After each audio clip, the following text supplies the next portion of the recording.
Good afternoon. This is Bob Brooks, and you are listening to the Prudent Money Radio Show. Thank you so much for joining me today. You know I do appreciate it. If you got a question for me, go to the website at www.prudentmoney.com. Up at the top of the webpage is Ask Prudent Money. Just click through, and I'll get you taken care of. That's off the website, prudentmoney.com. 1-877-913-5357. If you do have calls, I'm going to open up the phone lines. I know it's a lot of crazy stuff going on, which we're going to talk through. And the first thing the question that I want to put out there, and it's the question that the markets have been dealing with all day. And it goes like this. Can President Trump fire the chairman of the Federal Reserve?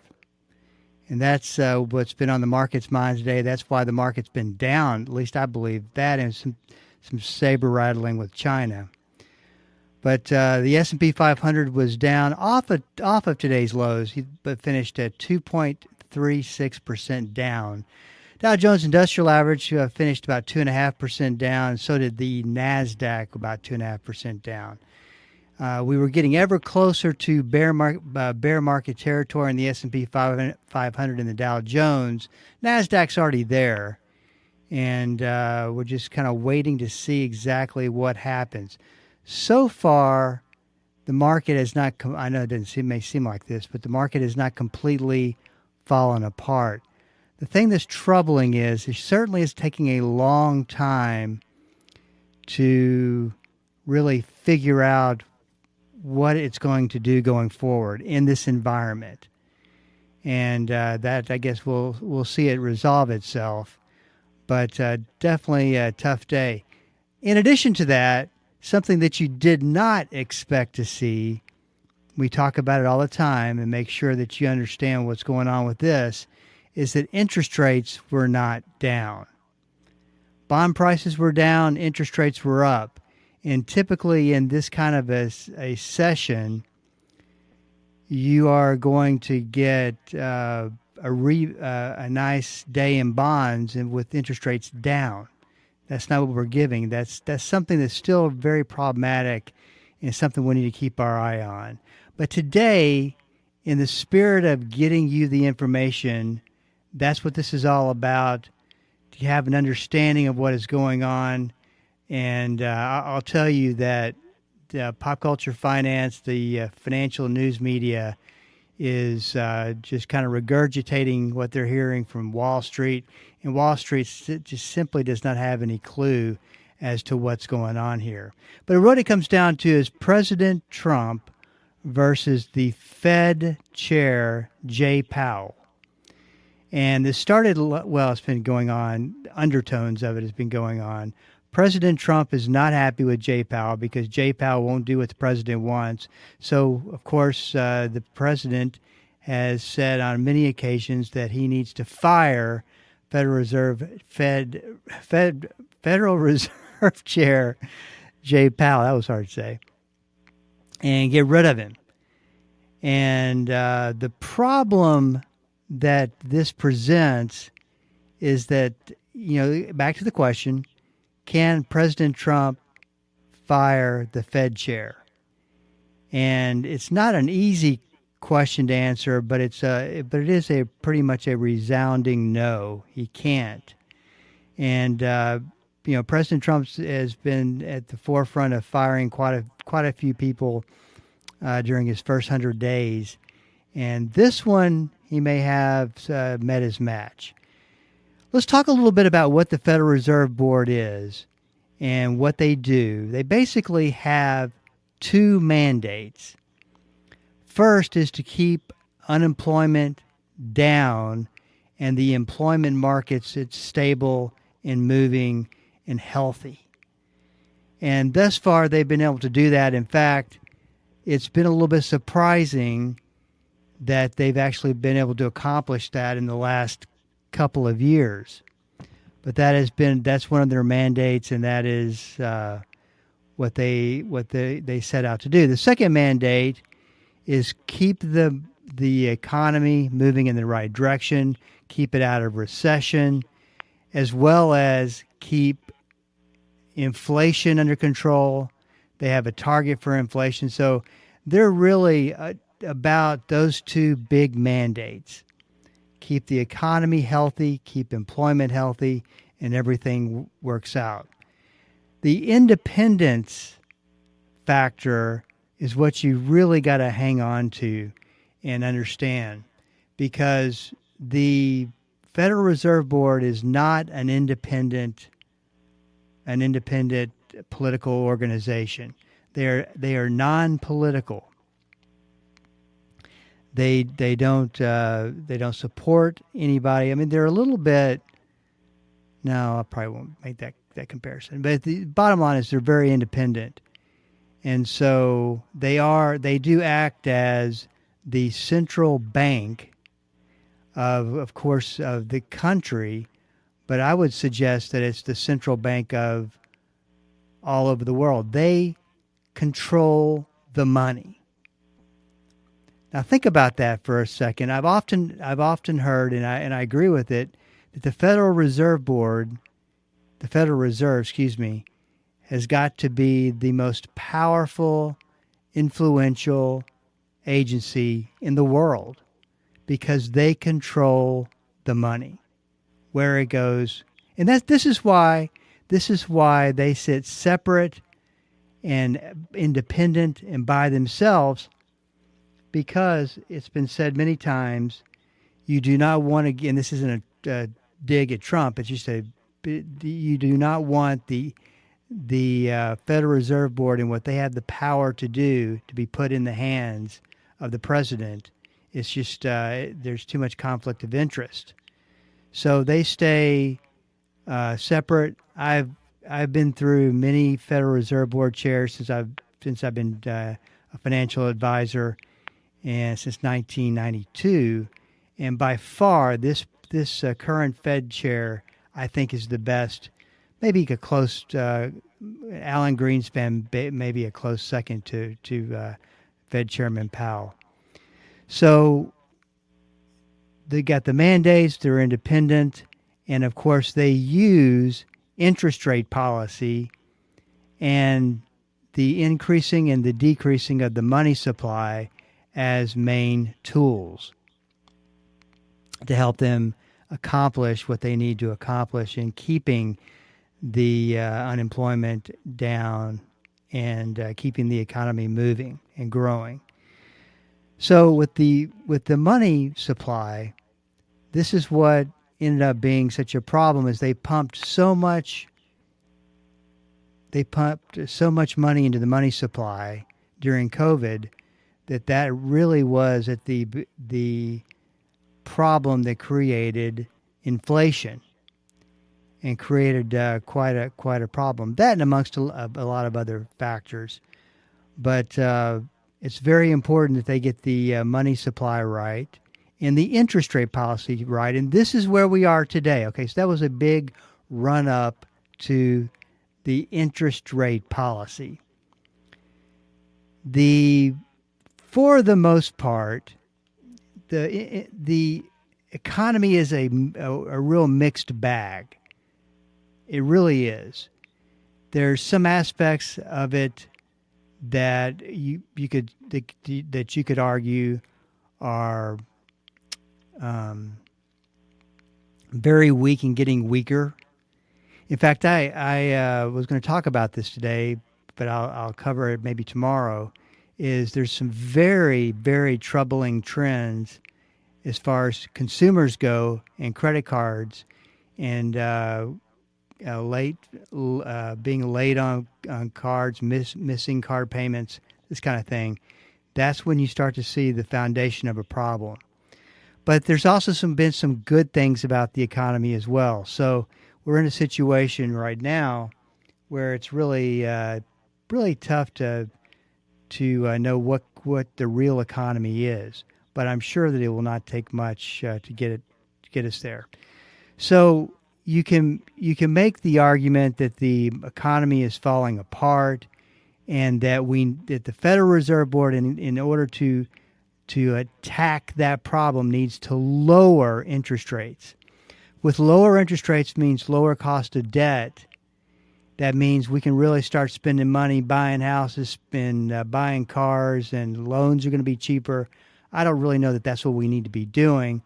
In fact, I would suggest that in this particular economy that we face today, with inflation still not completely extinguished, regardless of what the experts say, we're in a situation where if they drop interest rates, cut interest rates, this is why Jay Powell hasn't cut interest rates, it would kick up inflation and maybe to the point to where, especially with the trade war that we've got going on with the tariffs, we know by just common sense that's going to kick up inflation. And so we have this issue where we're doing something that's bad for inflation, meaning it's going to make inflation worse, but it's going to be good for the economy. So the catch is you do something that makes the economy get better, but that affects negatively inflation in a negative way, or you do something to control inflation and by raising interest rates, and that does something negative to the economy. So if you're not confused yet, I'm not doing my job. So that's the situation with interest rates. President Trump wants. There's my cue. This is Bob Brooks, and you're listening to Prudent Money. This is a break. We'll be right back. Hello, this is Bob Brooks. Proverbs 22:3 and Proverbs 27:12 are the exact same verse word for word. I call them the stewardship verses of risk. A prudent person foresees danger and takes precautions.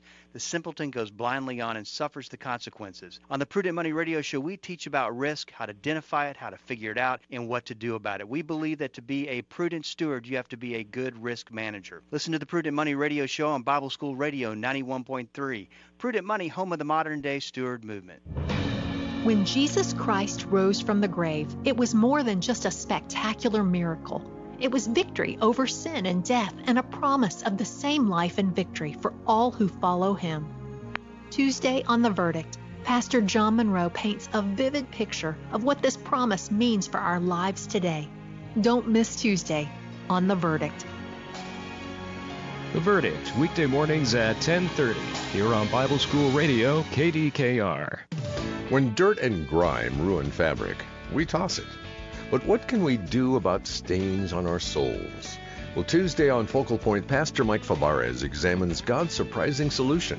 Discover how completely God deals with sin's marks on our lives. No halfway measures, no partial fixes. Learn how Christ makes the crimson white as snow. Tuesday on Focal Point. Focal Point, weekday mornings at 8:30, here on Bible School Radio, KDKR.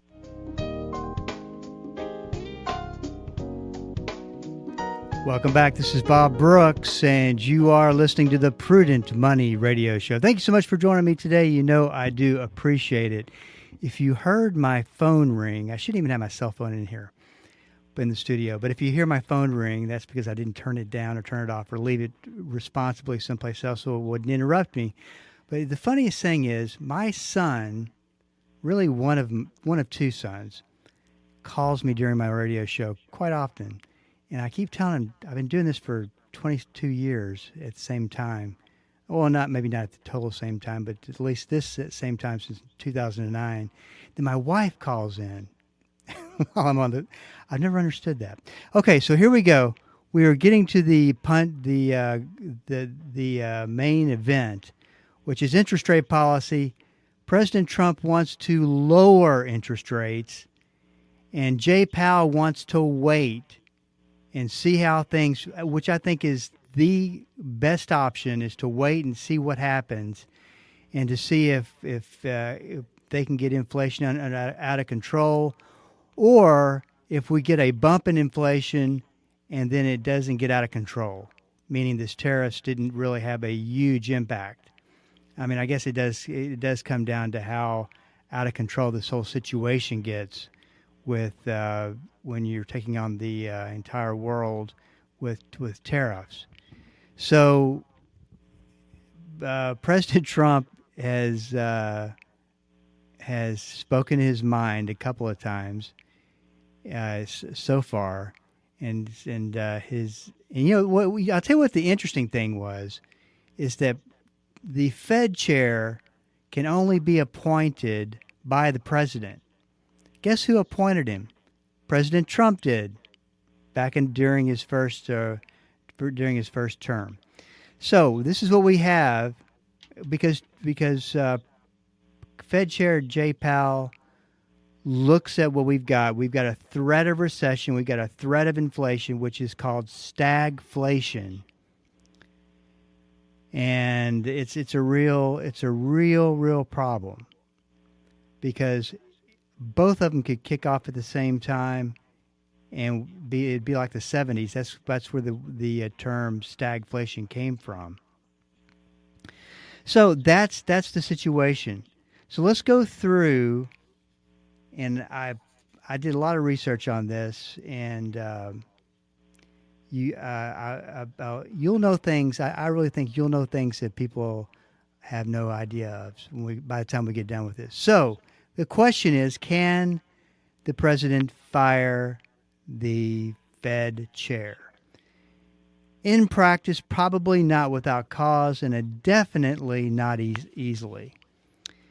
When we say for cause removal, the president may be able to remove a Fed chair for corruption, misconduct, gross negligence, you break a law, commit fraud.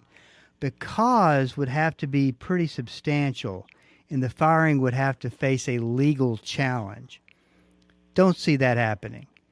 At will, very highly questionable from a legal standpoint, and it would likely violate the intent of the Federal Reserve Act and the principle of central bank independence, and courts will probably see that as an abuse of executive power. So I would say it's about as likely as it gets. We'll put it. I'll leave it at that. It's not very likely it's going to happen. No president has ever fired a Fed chair. So President Trump did openly consider firing Jerome or Jay Powell in 2018, 2019 over rate hikes, but his legal advisors concluded he likely didn't have the authority. Now, this is one of the interesting theories that I came across today, is that President Trump could kill the Fed in as fast as he could sign his name. This is an analyst that I follow. I don't always agree with him, and wanted to do a little bit of fact check on what he said today. It's called the Gold Reserve Act of 1934. This gives a president the power to monetize gold, revalue it at whatever he sees fit, and then back the dollar with it. By the time he finishes signing, the Fed would be gone, dead, finished. What the Gold Reserve Act of 1935 actually do? When President Franklin D. Roosevelt signed it into law, the Gold Reserve Act transferred all gold from the Financial Reserve to the U.S. Treasury, gave the president authority to revalue gold, created the Exchange Stabilization Fund to manage gold and currency interventions, ended the gold standard for domestic use. U.S. citizens couldn't own monetary gold, centralized control over gold with the executive branch, particularly the Treasury.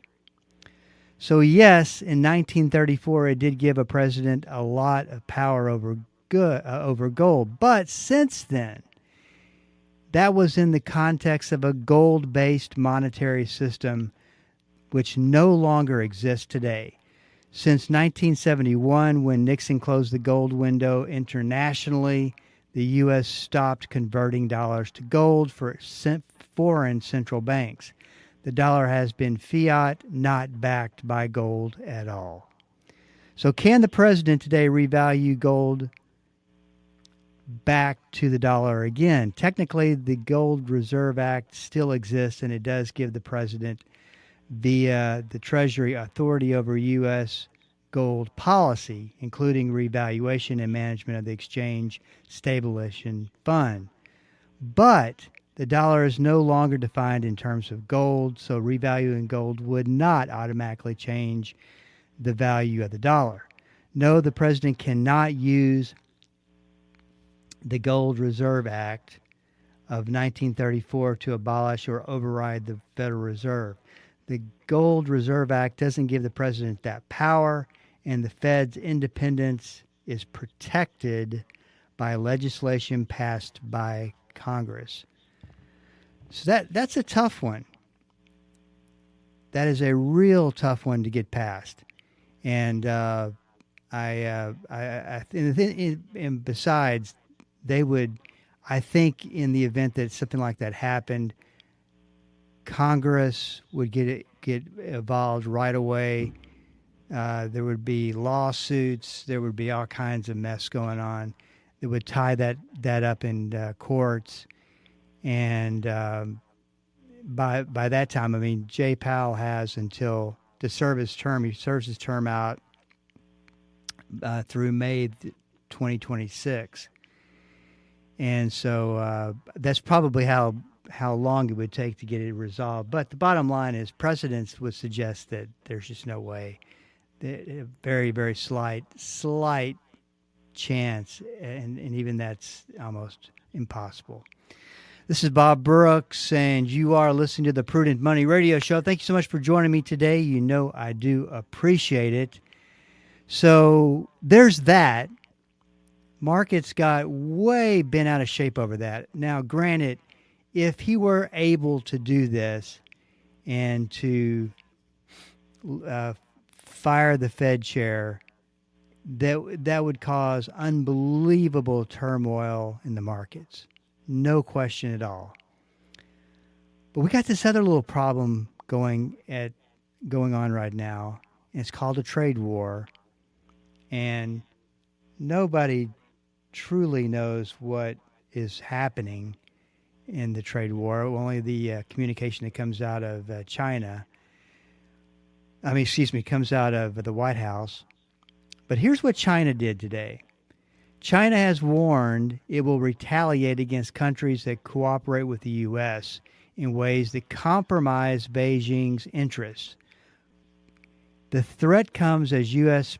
President Donald Trump's administration is reportedly planning to use tariff negotiations to pressure U.S. partners to limit their dealings with China. China firmly opposes any party reaching a deal at the expense of China's interests. If this happens, China will not accept it and will resolutely take reciprocal countermeasures. So, here's the thing. It comes down to this, that we've seen in past years, past decades, many, many fights between other countries. We've seen standoffs. We've seen threats. And I've referred to as when Congress, when they try to raise the debt ceiling, and they don't come to a conclusion and everything goes dark for a while. I mean, they always build the drama. And these other countries build the drama, and we build the drama. And all of a sudden, just like that, it gets resolved.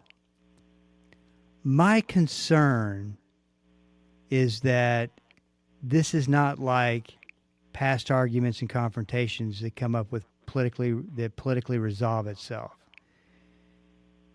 And that's what I think we've got to really keep our eye on, is the development of this trade war, what it means, and how, because there's of course been bad relations between China and the U.S. for a while now, but this is getting to be a little bit more serious than I think people would think. This is Bob Brooks. You got a question for me, please go to the website at prudentmoney.com and send it in, because we are all out of time. Till we do meet again next time, keep the faith and have a great rest of the day.